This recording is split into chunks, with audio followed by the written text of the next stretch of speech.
So welcome to the Truckee Roundhouse. This is my kingdom. This is our wood shop here. We have basically a professional level cabinet shop and everything you could want to get in trouble with.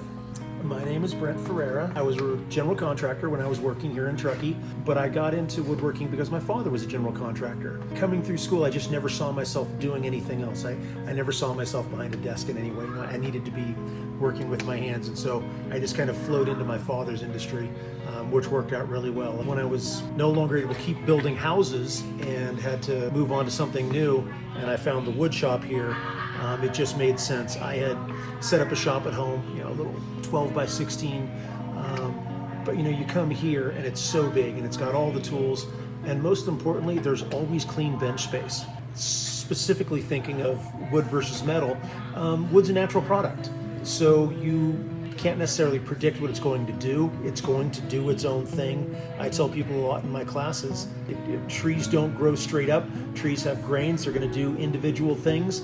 If you want straight furniture, buy your furniture at IKEA. But if you want the creativity and the nature involved, that's where the real wood comes in. I teach Woodshop 101 and Woodshop 102, which is getting new people introduced to the wood shop to get them checked out on the tools so that our members can become woodshop users.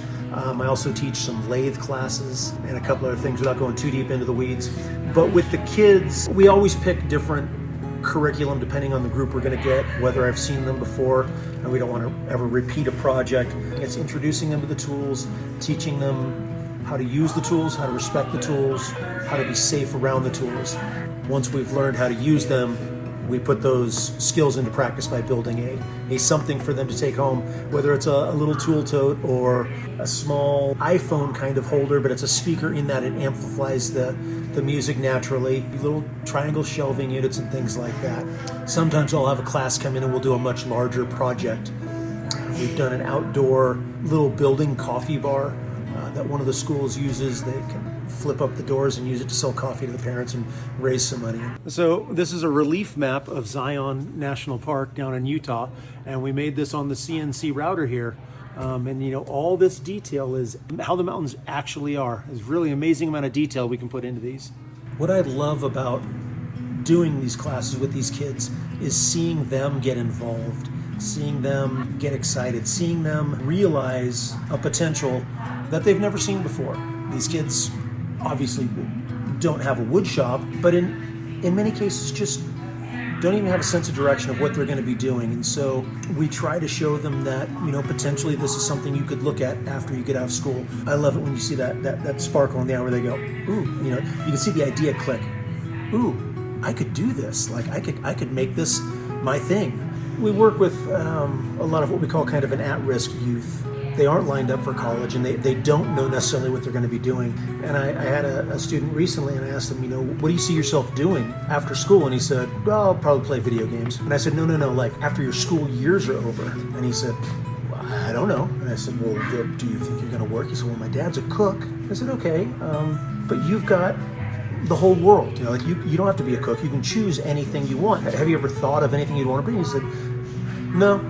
I said, well, you're reaching that age where it's time to start thinking of those things. So maybe as we're cruising around the shop and working on some projects, you can, see if anything reaches out and grabs you. I saw him on Mondays for 6 or 8 weeks in a row. And at the end, he had produced a project. He had a smile on his face. He took it home. But before he left, he said, so what does it take for me to come back and to be able to work in here?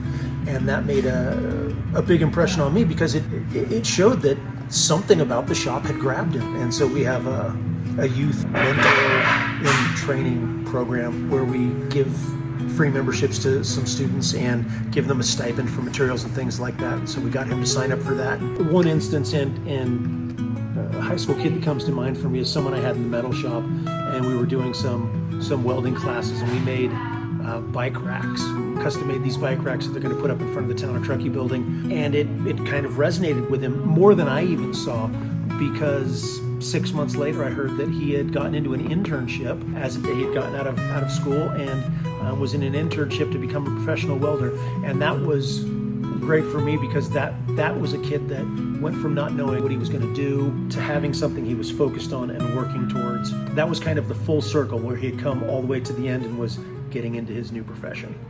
So I try to get the kids to use their imagination when they come in the shop, because I will say, what do you want to build? And they say, I don't know. Well, think about it. We can make anything you want. And it's hard to make that connection of visualizing a physical item in your brain and saying, oh, I could make that. But to get them to turn on their brain and pick a project and then visualize in their head what kind of pieces they're going to need to cut, how they're going to assemble them, and what the finished product is going to look like is not easy. But when you can get their head moving in that direction, you can really see when they make that connection and they go, oh, okay, oh yeah, okay, I can see this, I can do this, my mom's going to love that. I always told them, making a little project, a little present is great, but man, when you take things home to mom loves it.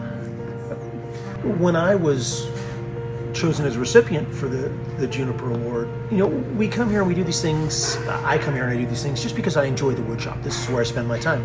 But also I like making the connection with the kids, especially when I see one that has that light bulb moment. But when I was recognized, I kind of looked around like, who nominated me? Who saw that? Who thought that was worthy? And it brings a worth to me. It makes you feel like, oh, I am doing something, I am making a difference, and that's pretty incredible for me. That made it a whole lot easier to get out of bed the next morning for my next class when I heard about it. So it was great.